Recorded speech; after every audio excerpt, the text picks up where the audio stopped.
Yeah, but some Cro Cop. Left leg, there he is. Cro Cop is dangerous, man, with those leg kicks.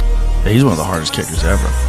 There's a picture of him when he fought Heath Herring. Kicked him in the body, and his body is like, his shin is like halfway into his body. It's a horrible picture. And especially it's that left one, which is, he said right kick hospital, left kick cemetery. You would say, of course, Mirko. But Mirko and I got a real good connection immediately from the start. He liked me, I think, because I was a great striker at the time. And he only wanted to do interviews if I would interview him. And otherwise he wouldn't use anybody. I remember the first time I interviewed him, he gave me his shirt, his Mirko shirt. He took it off and he gave it to me. And I said, "How are you gonna go back home?" And he goes, "Oh, I'll find a way. I'll find a shirt somewhere." I go, "Oh, okay." You hear the phrase like it's carved into stone. Right leg hospital, left leg cemetery. It isn't just about a man or even a fighter, it's about inevitability. Imagine standing across from someone whose weapon is so feared, it feels mythological. You don't just see him, you feel him, a storm disguised as silence. Mirko Cro Cop wasn't technique, he was a sentence. He wasn't playing the sport of mixed martial arts, he was rewriting what violence meant inside a ring. And when his shin rose high and crashed down, it wasn't random, it was prophecy fulfilled. You could almost hear the echo before the strike even landed. And you wonder, how do you stand in front of something like that? How do you face a man whose very presence feels like destiny itself closing in? But this was never just about knockouts. Violence in his body was not spectacle, it was identity. Every strike carried the ghosts of a country torn by war, of streets where survival wasn't a choice but a condition and routines, but by the raw chaos of a world falling apart. When you watched him fight, you weren't seeing just a Croatian cop who traded his badge for gloves. You were seeing someone who had already walked through battlefields where death wasn't metaphor, but possibility. And so his violence in the cage wasn't merely violence. It was memory, it was testimony. You don't realize it at first, but you're not really watching a sport when you watch someone like him. You're watching a confession. Every left high kick was him saying, "I have lived in the fire, and this is what the fire made of me." Every cold stare before the bell rang was him showing you that he had already buried fear long before you even knew his name. You cheer, you gasp, you replay the slow motion highlight. But deep down, there's something uncomfortable about it, because you sense that this isn't entertainment for him. This is survival being translated into art. And you wonder if that's what makes him terrifying, because he isn't fighting for victory. He's fighting to prove he still exists. And then you feel the weight of the truth. This isn't just his story. This is yours too, because you know what it feels like to carry ghosts into your battles. Maybe not in cages or in rings, but in the quiet wars of your own life. You know what it's like to have your strikes infused with something darker. Anger, loss, betrayal, the feeling that the world is merciless and you have to answer back or disappear. You too have felt like you weren't just competing, you were surviving. And that survival was the only language you had left. The terrifying thing about Cro Cop wasn't that he could end a career with one strike. It was that you could see yourself in him. You could see the reflection of your own battles, of the discipline you forged in silence, of the pain that turned into your weapon. Watching him wasn't about admiring a fighter. It was about confronting the reality that every time you strike back at life, you are declaring, "I refuse to be erased." And that's where it pierces deepest, because if he carried war into the cage, then you carry your own war into the mirror. His left high kick is a reminder that sometimes the sharpest weapon you have isn't skill, but the scars you refuse to hide. Sometimes your silence before you move is enough to freeze the world around you. And sometimes, when your moment comes, it's not just an attack. It's the final proof that after everything you've endured, after everything that tried to bury you, you are still here. So the question lingers in you like an echo. What is the weapon life forged inside you? What is the strike you carry? The one that isn't just about winning, but about showing the world the ghosts you've survived. Because when you realize that, when you step into your own cage of existence, you'll understand the truth Cro Cop carried all along. You are not fighting for applause. You are not fighting for recognition. You are fighting because survival itself has become your art. And if these words have struck something in you, let it not vanish into silence. Write it below, not for me, but for yourself. I refuse to be erased. Let it be the first act of defiance you offer to the world, because one day, when the ghosts return, you'll need to remember the truth that Cro Cop embodied and that you now inherit. Every strike you throw is more than movement. It is testimony, it is survival, it is you. You believed legends could cross oceans untouched. You believed violence spoken in one language would translate flawlessly into another. When Mirko Cro Cop stepped into the UFC in 2007, it felt inevitable. The octagon had inherited its newest monster. The highlight reels played like horror films, narrators whispering his prophecy, right leg hospital, left leg cemetery. You thought America wasn't just getting a fighter, it was inheriting fate itself. And when his debut came, when Eddie Sanchez crumbled beneath that infamous left leg, the story seemed to be writing itself. The myth had arrived on new soil. The executioner had come to America. But myths are fragile things. They live only as long as their environment allows them to breathe. And in the octagon, the air was different. The cage was tighter, the rules sharper, the rhythm unfamiliar.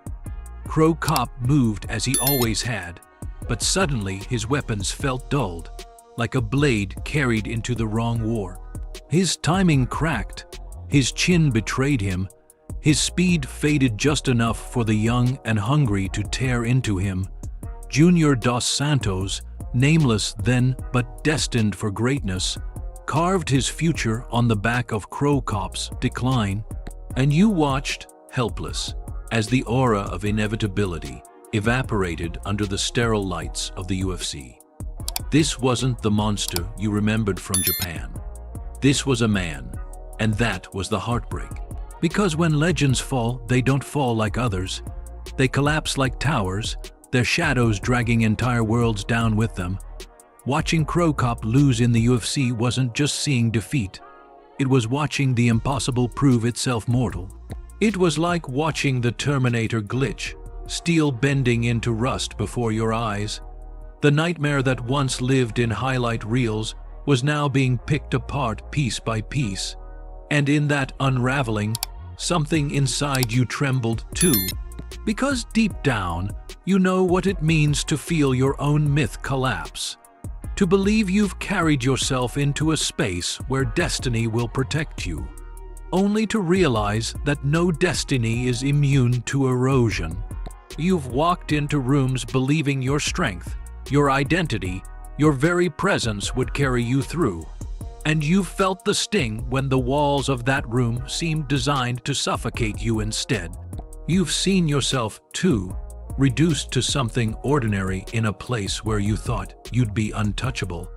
And it forces you into a confrontation you never asked for, that even monsters fade, that even the weapons you thought eternal will one day betray you, that the power you once wore like armor might crumble when the world shifts its shape. Watching Cro Cop stumble in the UFC wasn't just about him.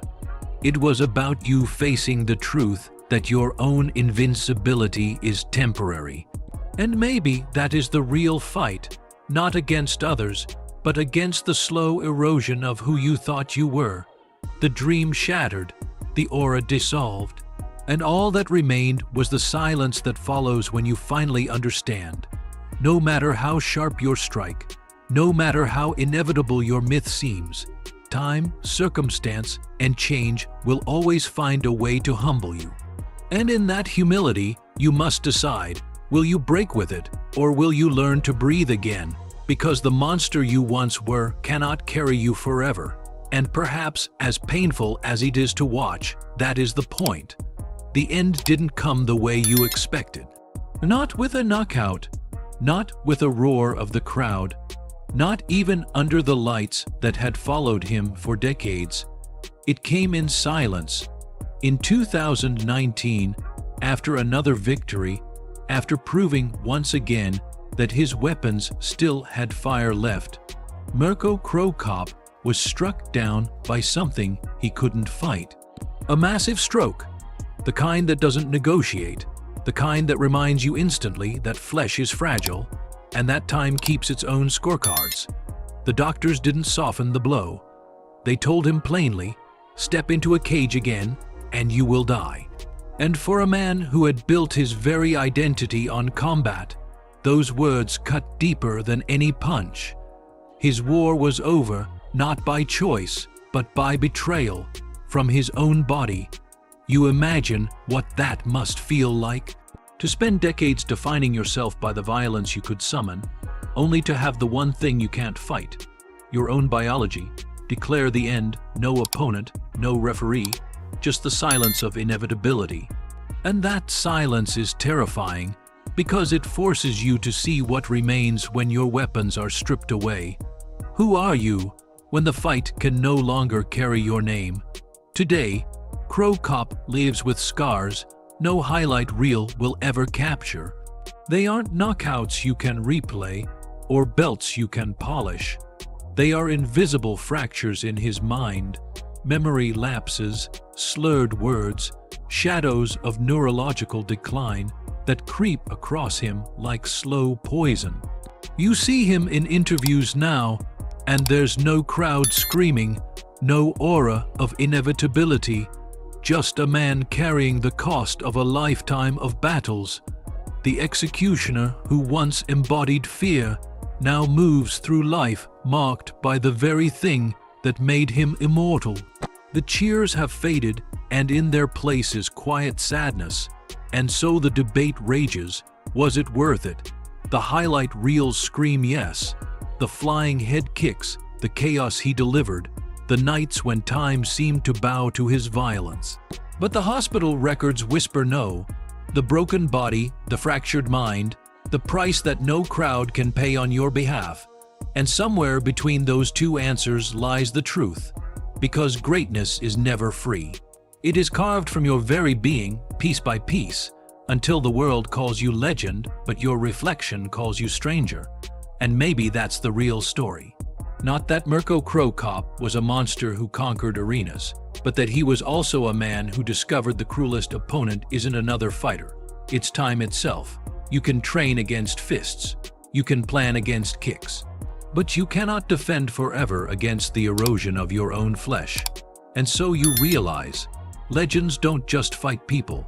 They fight the clock. They fight inevitability. And no matter how much they resist, time always wins.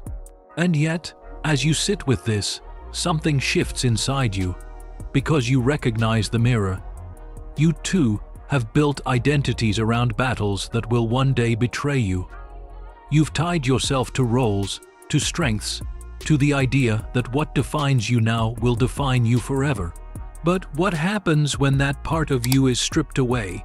What happens when your own body or your own life whispers, "You can't fight like this anymore"? The answer terrifies you, but it also frees you. Because Cro Cop's story isn't just a warning, it's a reminder. A reminder that your worth cannot be tied only to what you can do, to the violence you can deliver, to the strength you can display. Because time will take all of that, piece by piece. And if you are not more than your weapons, then you will vanish with them. So the question isn't whether Cro Cop's price was too high. The question is whether you will learn from him before time forces you to. Because your fight isn't against eternity. It's against forgetfulness. It's against the temptation to live only as what you can produce, instead of who you are when everything else is stripped away. And so I ask you, not as a spectator, but as someone who knows this war is also yours, when time comes for your weapons, what will remain of you? What will survive after the fight ends? If these words reached you, don't let them dissolve into silence. Leave your answer below, not for me, but for yourself. Right? I am more than my weapons. Let it be your first strike against time, your first declaration that even as the fight ends, you remain unbroken.